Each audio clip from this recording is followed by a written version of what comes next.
Day 4 spring football for Coach Prime and the Buffs.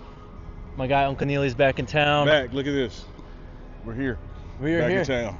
Yeah, Day this 4. looks familiar, right? It does look. It looks strangely familiar. I think I've been here before.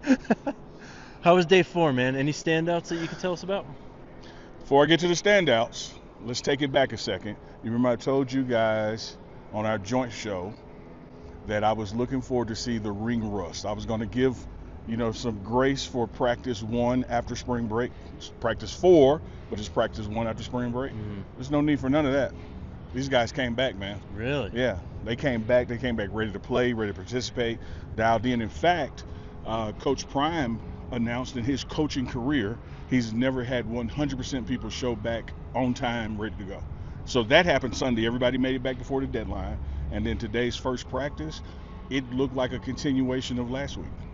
That's awesome. So Yeah. 4 straight days, or 4 straight practices, great practices. Absolutely. Love to hear it. Energy high, man. People grasping the concepts. The installs going well.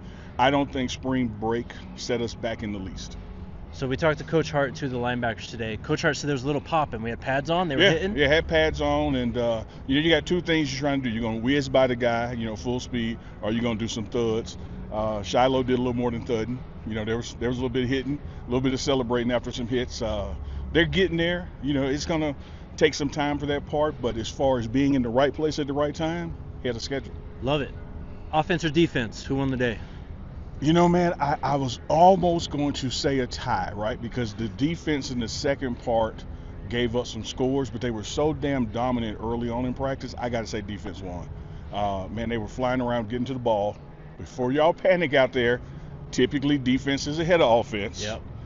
But today, they were well ahead.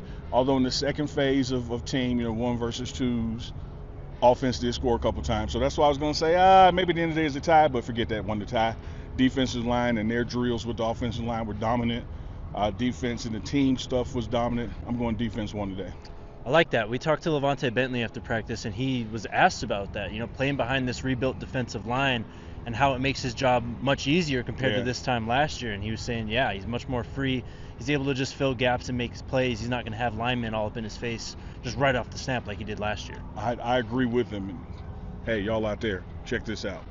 This defensive line is so much better than last year.